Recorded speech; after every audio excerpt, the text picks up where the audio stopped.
Ladies and gentlemen, family and friends, fans and foes, welcome to Steele forces you to watch him play Hades, episode 24, the last episode of the wonderful year of 2020. Now, I've got a little bit of a different recording setup today, but it looks like we are recording, and I am not going to waste any time. Let's go ahead and pick up the spear, see if we've got any upgrades for it that look nice. After your special, you can retrieve your spear by dashing to it. Interesting. Spin attack becomes punishing sweek. A huge spin attack that makes foes take more attack and special damage. Both of these seem decent. All of these seem decent. I am going to go ahead and try the aspect of Achilles. I will. I was granted the aspect of Achilles himself. Look at that spear.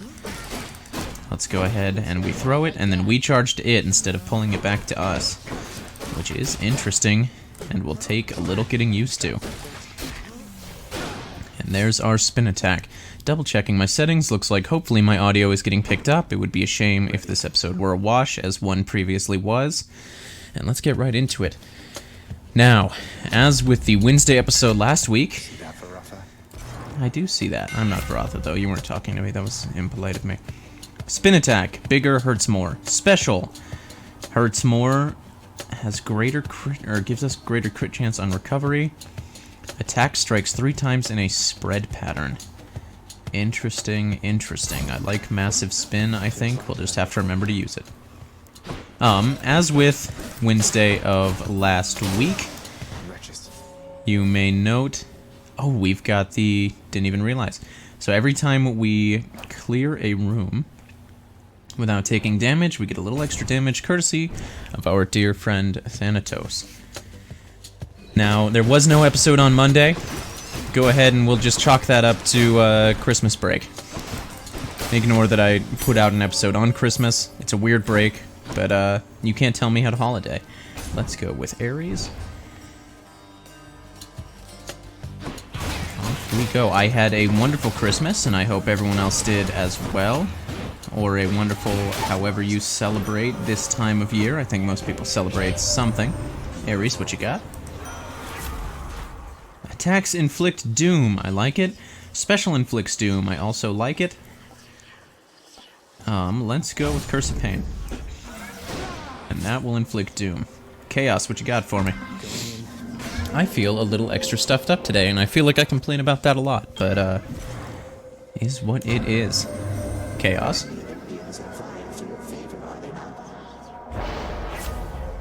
I'm in high demand at the moment.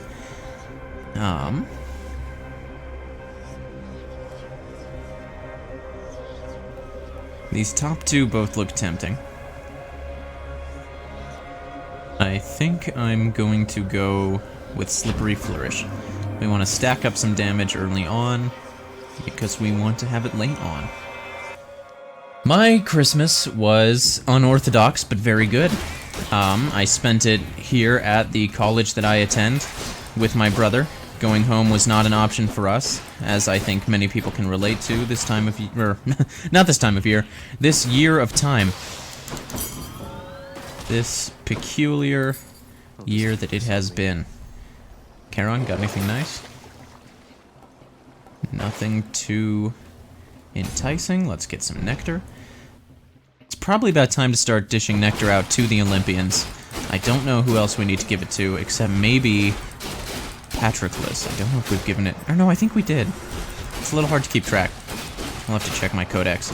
So far, we're doing good with the not taking damage. So that we keep proccing that pierced butterfly. And getting more damage. Aphrodite.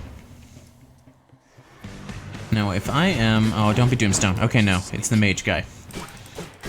Now, we want to dodge the range attacks, bait out the melee attacks, and we have the advantage this time of having even better melee range than they do, which is wonderful. And then they teleport behind us. Gotta be aware of that. Ooh, okay. Doing good. Doing very good, dare I say. I don't remember which Chaos boon I took.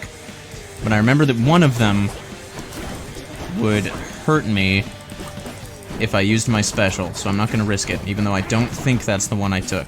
Gotta say, this is going much better than the first time I fought this guy. Much, much, much better. Beautiful. Not a single drop of damage. Alrighty. Attack deals more damage and inflicts weak. Down here we have an epic. After we take damage, we deal revenge and weak. I think that's what we'll want to do. The type of ability is warmed on me, since getting hit is not something I can easily avoid. Case in point. Which is unfortunate.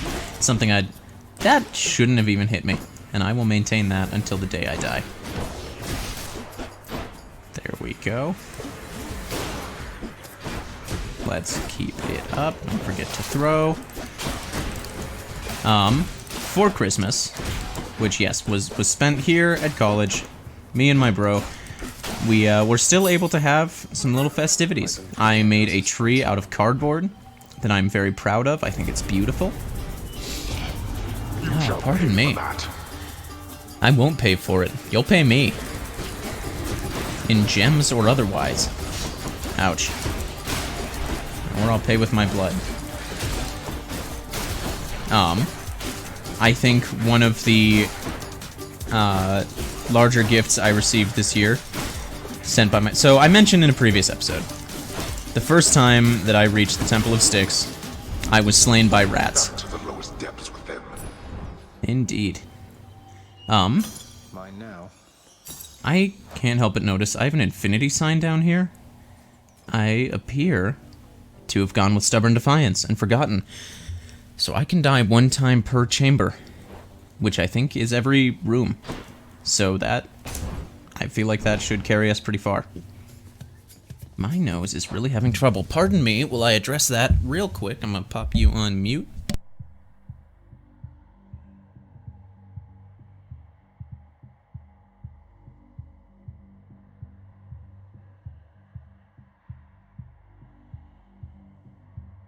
If I had editing software or knew how to use it, I would cut that out, but right now it's too much of a hassle. So you get to deal with a little bit of silence. As I was saying, I died to rats, which was especially heartbreaking for me because, as I mentioned in that episode, I like rats. I am a fan. This past year, in the Chinese calendar, was the year of the rat. My family happens to live in China, and so my wonderful mother was at a shop in China, and she saw a collection of little stuffed rats, which is to say stuffed as in a teddy bear, not as in taxidermy, because that's creepy as can possibly be. And she asked the shopkeeper, could I get one of these stuffed rats for my son? To which the shopkeeper replied, the year of the rat's ending. Take them all. Take every rat. And so, for Christmas this year, one of my more ridiculous gifts was 9 little rat stuffed animals, and I love them all to death. I'm going to give each of them a name. One of them, most of them are red with little yellow or gold highlights, because it's kind of a lucky color scheme in China. I am really struggling with these skulls today, which is embarrassing because these skulls are not a real threat, normally.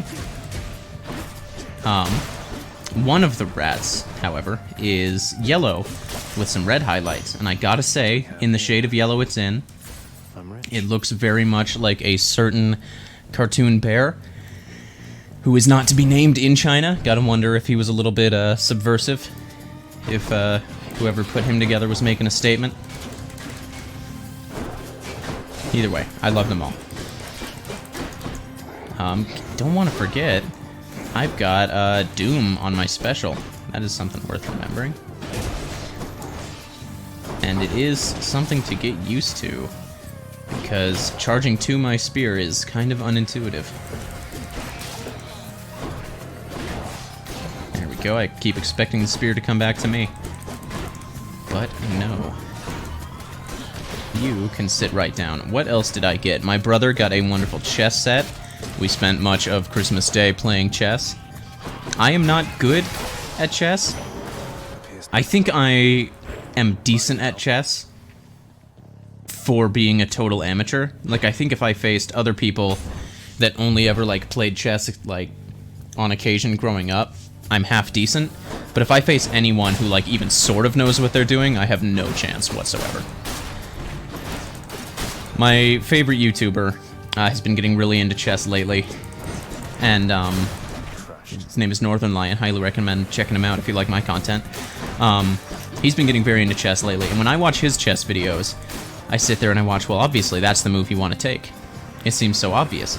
And then I go to play chess, and I just get my butt stomped consistently, without fail. And that's something I would like to remedy. I don't know if I can get very good just playing my brother over and over again, but there's only one way to find out. And that's by doing exactly that. I also received what is, in my opinion, one of the funniest Christmas gifts I have ever received. One of the funniest gifts I've ever seen. Let me see. I love it. It was from my wonderful grandparents, who gave both me and my brother, you know those little, like, plastic fruit cups? They come with, like, peaches or whatever. We got those. We each got a 6-pack of those, except it wasn't fruit, it was pickles. And that is so funny to me. Alright, we got Meg. We got Megara the Fury. And she is furious. I didn't really pay attention to her dialogue there. She mentioned her sisters. I was a little worried that they were also going to show up. But we are doing good. Now, we did embarrassingly badly against Meg the last time we fought her. Hoping not to give a repeat performance of that. So we've got a little charge not too unlike her own. So when she's setting up hers, we can kind of return the favor. We don't have any deflect, so we gotta be real careful. Not with these, but with her other attack. Come on. There we go. Gotta keep remembering that not only does our special have some damage boosts on it from various boons, it also has Doom from our dear friend, the God of War.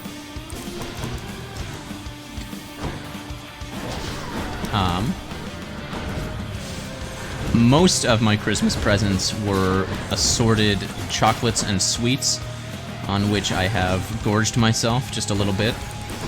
I have eaten too many Reese's trees, which are adorable as they are delicious. We got a lot of 100 grand bars, which are my brother's favorite, and I am definitely not unfond of. Hard to go wrong with, well, for me, hard to go wrong with almost anything chocolate, to be frank. I am a man of simple tastes. Dare I say it, this fight is going much better than last time. We getting the radial attack yet? Not quite yet. Ooh. I mentioned previously, perhaps the... Oh, there's the first hit. So be it. Perhaps the greatest Christmas present of all. Ouch. Certainly the most financially draining Christmas present of all was my laptop's replacement power cord, which did not arrive as early as I would have hoped, which is one thing I can blame for the lack of a Monday episode. But it did arrive, it is working like a charm, and my computer is back in action. I am very happy to say. I'm trying to be responsible with my recording and release schedule. I definitely want to keep to it. I don't have a lot of responsibilities right now, so I want to impose some order on my life. One challenge to that is my supremely screwed up sleep schedule. And I wish I could say it's the first time it's been this terrible. It's not. So at least I have experience with as ruinous a schedule as I'm currently keeping to. I won't belabor the point, but let's just say that last night I got a full 8 hours of sleep. And I woke up at noon. And we'll just leave that there. Alrighty. Look out below. Another reason why not my sleep schedule per se, but just my schedule in general has been not quite as responsible as it perhaps should be is because I just finished binging my way through Fallout 4.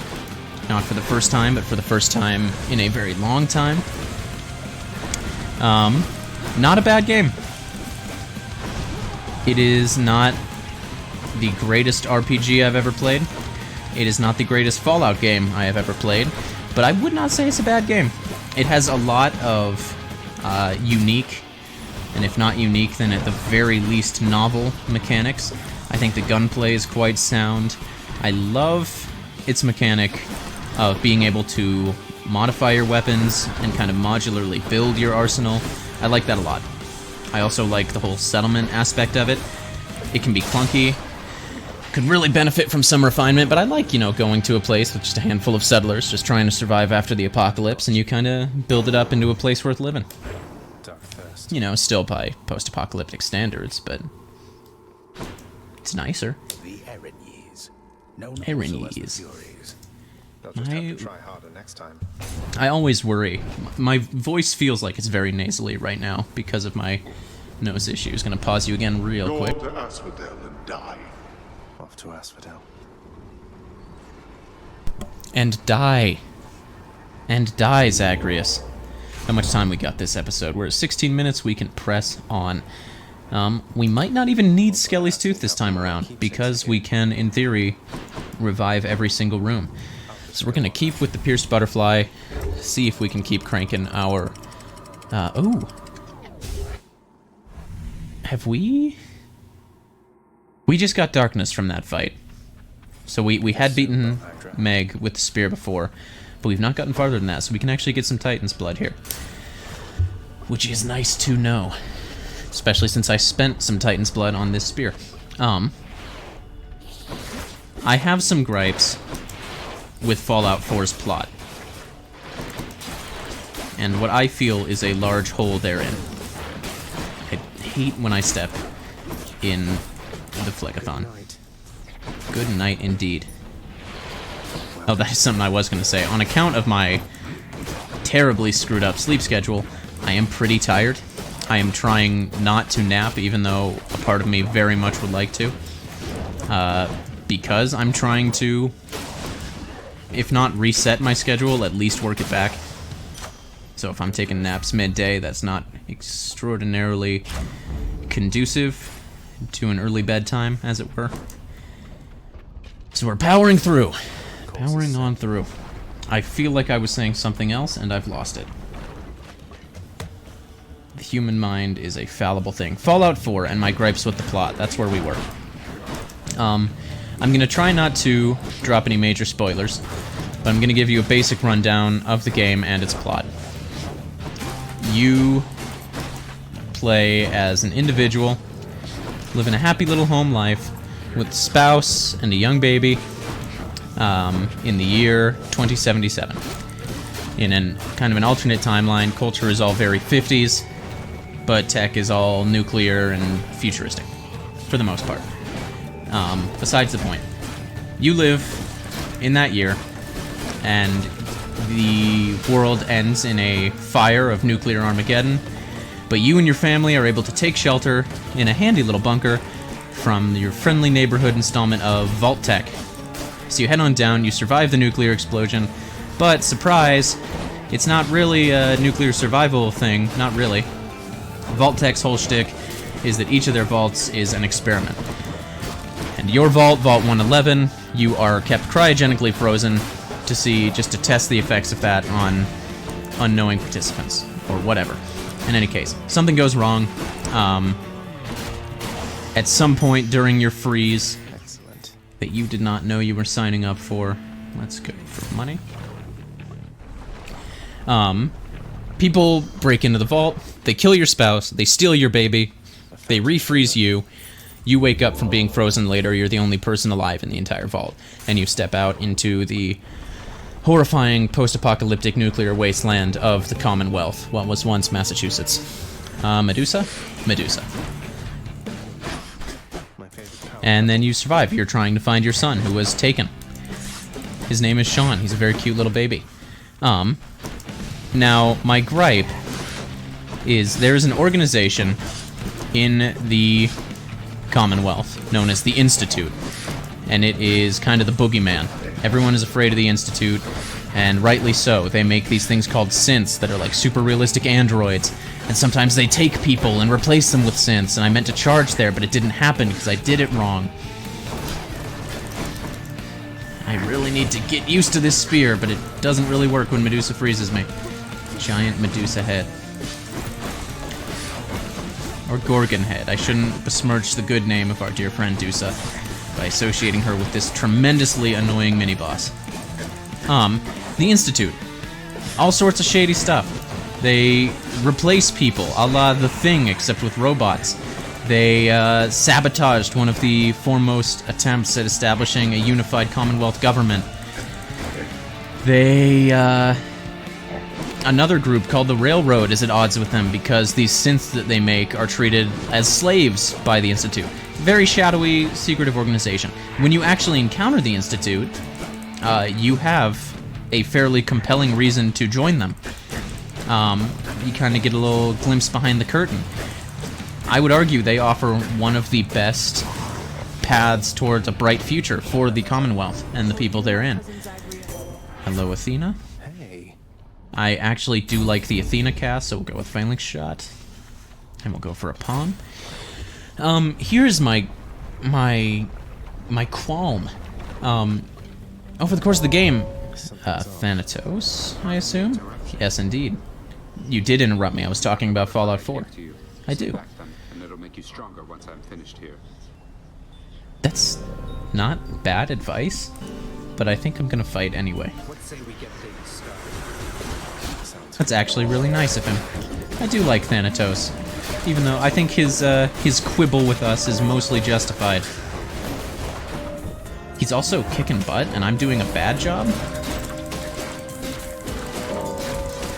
No, don't kill. Alright, maybe I'll just let Thanatos do the dirty work this time.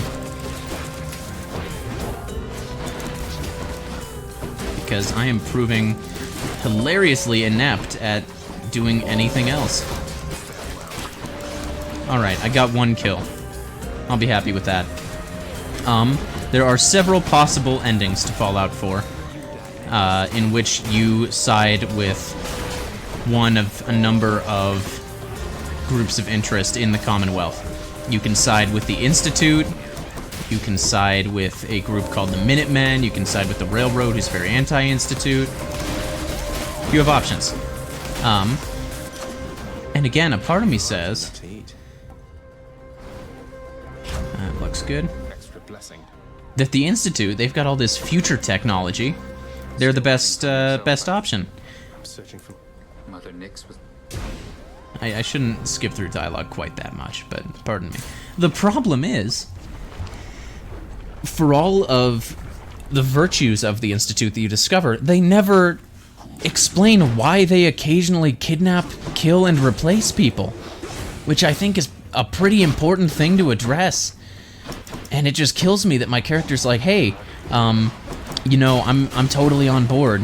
Like, you guys can save the world. You've got the technology. We can rebuild. Why do you occasionally kidnap, kill, and replace people? And in some cases, it's like, oh, you know, we're going to replace the mayor of this city so that we have influence there. Sure, but why are you kidnapping, killing, and replacing, like, random civilians? If you need spies on the top side, just say, oh, hey, I'm not a synth, I'm a regular person. I just moved in from out of town. Nice to meet all of you. Instead of just, you know, turning yourselves into this total boogeyman. And so I understand why everyone wants to destroy the Institute, because they are tremendously bad at being the saviors of the world that they want to be. That's my gripe with the Institute and with Fallout 4. That I have no option to have my character be like, hey, why are you guys being, like, cartoonishly villainous? What do you get out of that? And so in my first playthrough, I did side with the Institute. And I like that path. This time I did not. And I I feel like that was also justified. Because come on, Institute, you really gotta make a better sales pitch. If you don't want villagers storming your castle with pitchforks. All clear. That's also kind of the embarrassing thing, is that when I'm fighting against the Institute, I feel like I am a bunch of villagers storming their castle with pitchforks. Like, I feel like they're way more powerful than any posse I can round up, but, like, we still beat them. And that's, like, sort of shameful for them. I need to pop out of the room real quick, so I am actually going to have to bust out the editing software and cut this real quick. And once I am back, though, we will fish.